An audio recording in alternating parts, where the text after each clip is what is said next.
There's been a lot of talk about the future of mining precious minerals from asteroids in outer space.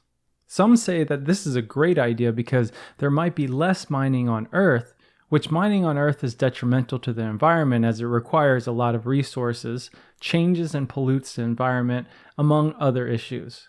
And others say asteroid mining is as dangerous as anything else.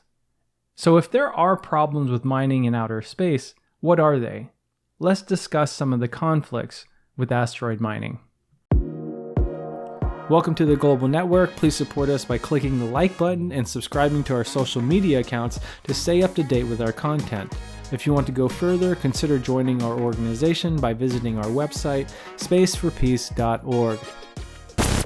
The first and most fundamental aspect of mining in outer space is the massive change that we've all seen in the recent decade.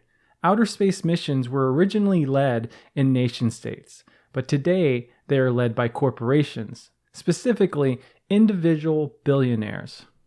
The 1967 Outer Space Treaty says that, quote, outer space is not subject to national appropriation by claim of sovereignty, by means of use or occupation, or by any other means, end quote.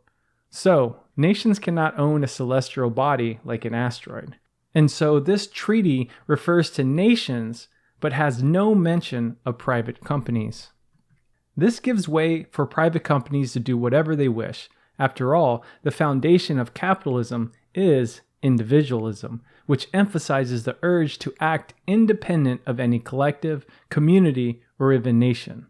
This mentality is the root of capitalism and of space capitalism, and provides little to no accountability processes to be established for private corporations.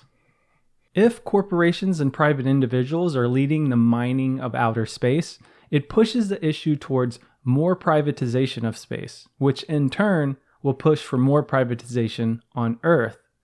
If billionaires control the minerals from space, they will control it here on Earth, and this only leads to more inequality. The Outer Space Treaty declares space as, quote, the province of mankind, end quote, meaning that space should be the common heritage of all mankind, a global commons. When it becomes privatized, it then becomes a commodity. The foundation of capitalism is to find anything outside of the market and to bring it into the market to be bought and sold as a commodity. If land is not in the market, it must be seized and transformed into a commodity, then sold on the market. If a mountain is not yet in the market, bring it into the market. And if space is not in the market, commodify it and sell it on the market. The space imperialists are in the process of transforming space into a commodity, and they are justifying their actions by saying that these resources from space will benefit all of humanity. In reality, space imperialism will serve the interests of a small number of capitalists, while the overwhelming majority of humanity continues to suffer under poverty, structural violence, and the lack of access to resources. When capitalism extends into space, so will the issues we see with capitalism on Earth, the overexploitation of precious resources and the monopolizing of industries. Just think about it. On Earth, we've been told that capitalism, usually called entrepreneurship, will solve all our problems. But literally half of the Earth today is in poverty. With all the new tech that is being developed, promises to correct environmental destruction and alleviate poverty, nearly 4 billion people on the Earth today will die prematurely due to poverty-stricken lives. So, what minerals are being mined and why are they so important? For example, one mineral that will be searched for is palladium, a mineral worth twice as much as gold. Palladium has been used in catalytic converters, a part of the exhaust system in cars, in order to reduce emissions. Many might not know, but many catalytic converters are being stolen in recent years due to high demand. The average converter may contain anywhere from 2 to 7 grams of palladium, which isn't much, but 1 gram of palladium could be worth up to $60.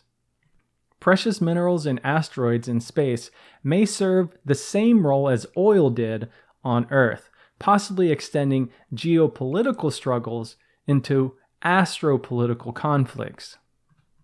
This all leads to the question, who holds these people accountable? Well, as of right now, this should be pretty obvious: no one. They love to claim that the market dictates all actions of these individuals, stating there is a huge demand for X, Y, and Z. But the question then becomes, how can these people be held accountable?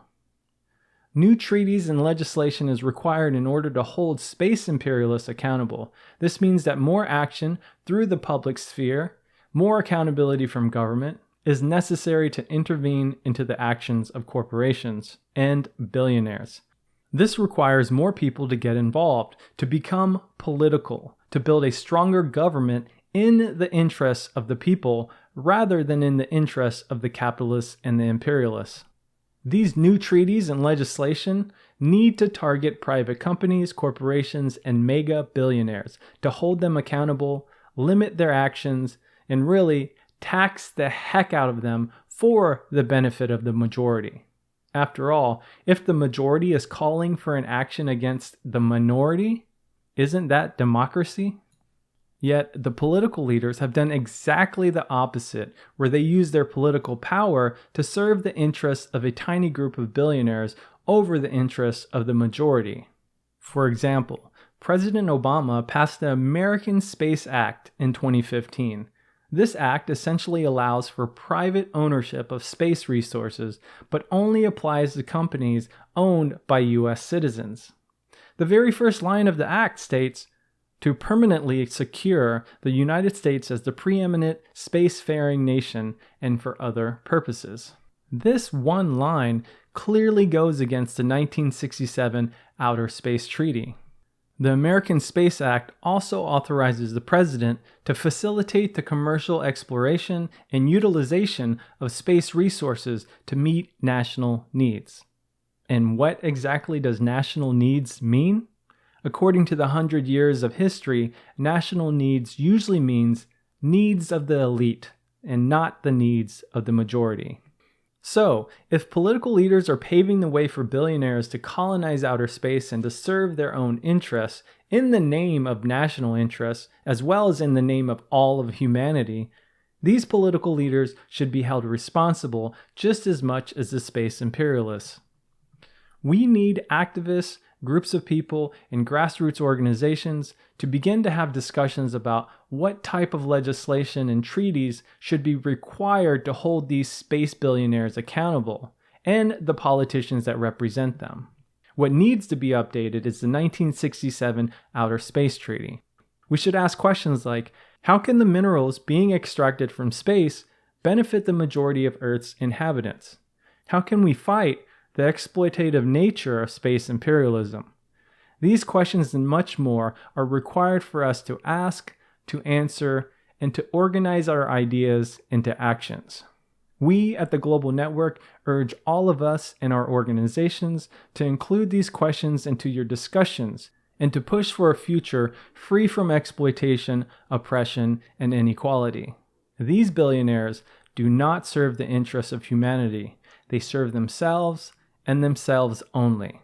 It's time to fight back.